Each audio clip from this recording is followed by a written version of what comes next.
O Mauro ele já trata o hate de uma outra maneira, então as pessoas já até têm medo de dar hate no Mauro, mas aqui e com o Kika, com certeza, o pessoal vai intensificar essa onda de ataques e ofensas enfim, bobagens.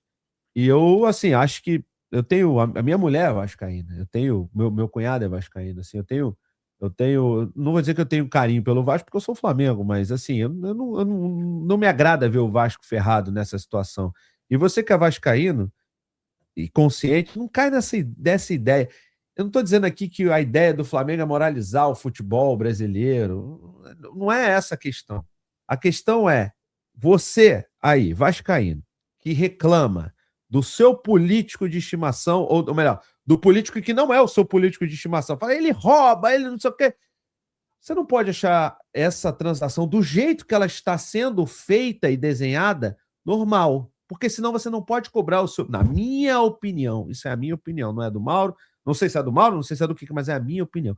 Você não pode querer cobrar a honestidade ali e, né, falar, não pode, não sei o quê, e não, pelo menos, cobrar o que tá acontecendo ali de conflito de interesse, porque é conflito de interesse, sim. E toda vez que o Vasco enfrentar o Palmeiras nessa situação, vai haver dúvida. Eu não estou dizendo que ninguém entregou o jogo. Tenho certeza que ninguém entregou o jogo do Vasco e tal. Mas sempre vai ser utilizado esse argumento por conta dessa situação. Fora outras coisas, outros detalhes legais, como, por exemplo, é proibido, né, esse tipo de transação como está sendo feito. Então, assim, então vamos botar um pouco a mão na consciência, não ir junto com esses ataques que estão começando a aparecer. Eu estou vendo, já recebi alguns vídeos e tudo mais, já vi alguns vídeos sobre isso, de influenciadores vascaínos dizendo, não, nós temos que responder sim, nós temos que contestar desse jeito, porque eles fizeram isso, e agora estão querendo fazer isso e aquilo. Então, se você é vascaíno, eu recomendo que você não caia nessa balela. Se você quiser vir aqui no canal, imagino que no Mauro César, imagino também que no Kika aí quiser conversar numa boa, contestar, mas ali com educação, tudo bem. Acredito que não vai haver problema. Agora, se encher o saco, né, a gente vai ter que resolver isso de outra maneira. E assim, gente, para terminar, essa história da juíza ter travado esse empréstimo, como é que vai ficar isso? O Vasco pode recorrer ou não? Já é uma decisão né, que não cabe recurso, vocês sabem? Você que Ela é pediu advogado, mais. aliás, você que não é advogado, né? Ela pediu mais informações. Entendi. Pediu mais informações. Porque o documento, eu posso até ler aqui parte do documento, né? Ela tem algumas dúvidas com relação ao processo. Por que está acontecendo dessa maneira? Por que o Vasco, no determinado mês, diz, olha, você sugeriu que entraria em colapso financeiro. Eu autorizo o empréstimo. Você tem um superávit, você não gasta tudo que tinha pedido no empréstimo anterior. E aí você me pede um mês depois mais um empréstimo, agora num valor muito maior, tem algum problema. Aí tem outros problemas, né? Como o Mauro falou na primeira fala dele, o processo de compra dessa SAF na recuperação judicial é um processo concorrencial. Não é um cara chegando e falar aqui, não, tem aqui, é meu, levou. Não, tem que ter uma concorrência. O que está sendo feito, esses empréstimos seguidos, ou pela Crefisa, ou pelo próprio Lamac, ou pela Almirante, o que acontece? Você já está, e a garantia desses empréstimos, por conta do Vasco estar em recuperação judicial, a garantia desse empréstimo são as ações da própria SAF. Então, se o Vasco parar de pagar, você já começa, a justiça entende que isso pode se tratar de uma venda parcelada. Então a juíza fala, para tudo aqui, vamos discutir isso aqui, por que está acontecendo dessa maneira? Então, lê-se no documento, né? Para o mês de agosto de 26, nessa mesma projeção pessimista, previa-se um déficit de 93 milhões de reais. Daí que, compensando o financiamento DIP e o superávit obtido no mês anterior, como eu havia sugerido, a expectativa deveria se ajustar para 38 milhões. No entanto, para justificar o novo aporte emergencial, estima um prejuízo de 81 milhões para o mês de agosto. Então ela falou, vem cá, como é que pode isso aqui, cara? Explica isso aqui que está acontecendo. Isso está no documento dela, não é o Fabrício, não é o Mauro, não é o Barba, não é um torcedor flamenguista maluco. Tá no documento da juíza. Tem um problema estrutural para ser respondido pelo Vasco, para que o Vasco consiga obter esse empréstimo. Boa. Mauro, tem algo a acrescentar ou vamos para a próxima? Não, só peguei aqui um trecho aqui do regulamento do Sistema de Sustentabilidade Financeira, né, da ANRESF, que é a agência reguladora agora do fair play financeiro, né? E deixa muito claro aqui, ó, artigo 86, veda que a mesma pessoa ou esse mesmo grupo familiar somado tenha controle e influência significativa em mais de um clube, se na mesma temporada os dois participarem ou forem elegíveis à mesma competição da CBF, Brasileirão, Copa do Brasil, ou estiverem em divisões com acesso a rebaixamento direto, A e B. Perfeito? Então, isso se aplica no caso em questão do Marcos Lamarca, que é filho do José Carlos Lamarca, marido de Leila Pereira, presidente do Palmeiras.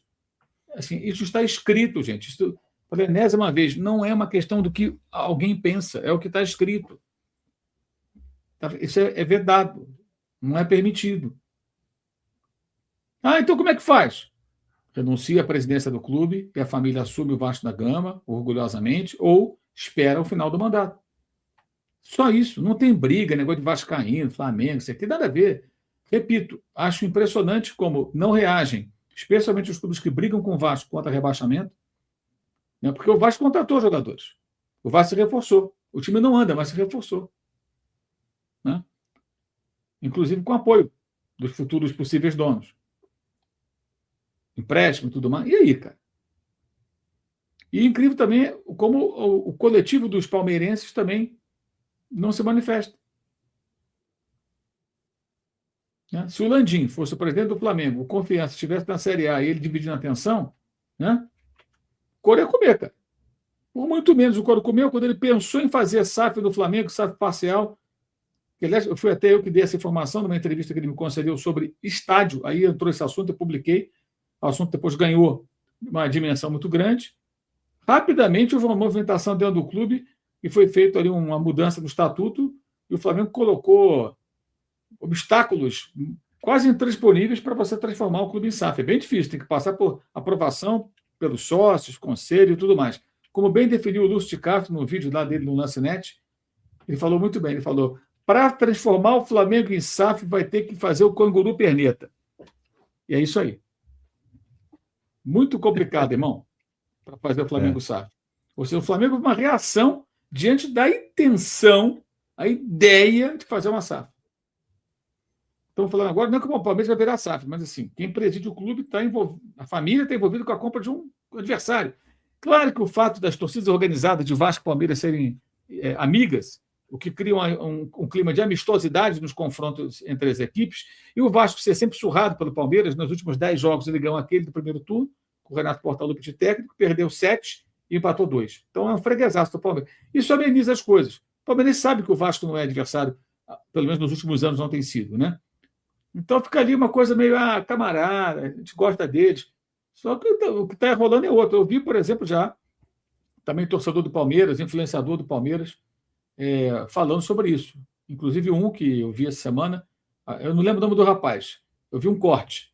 No Charla? Não.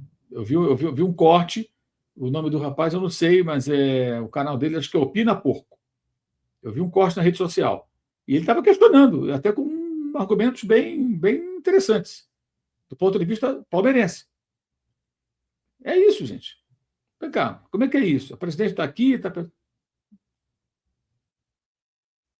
Enfim, temos vários exemplos, já falamos bastante sobre isso, acho que está muito claro, né? Agora, se a pessoa não quer aceitar, não quer acreditar, aí paciência, gente. Aí, realmente, levar para esse lado de discussão clubística, com influenciador, temos que brigar, não sei o que. Eu estou fora disso, não quero conversar com esse pessoal, não. Comigo não vai conversar, não. Eu não converso com essas pessoas assim. Quer brigar, quer discutir sobre sexo dos anjos, dá um tempo, tem mais o que fazer, cara. Não, também, eu só tô falando para a rapaziada não cair nessa armadilha, mas também cada um é livre para fazer o que quiser, né? Às vezes isso aí dá engajamento naquele momento, então os caras embarcam na onda. O torcedor, cara, isso que me impressiona, assim, o torcedor de futebol, né, do Vasco, como assim, cara, não aprende, cara, sabe? Acha que tudo é fácil, tudo vai ser rápido. Paciência.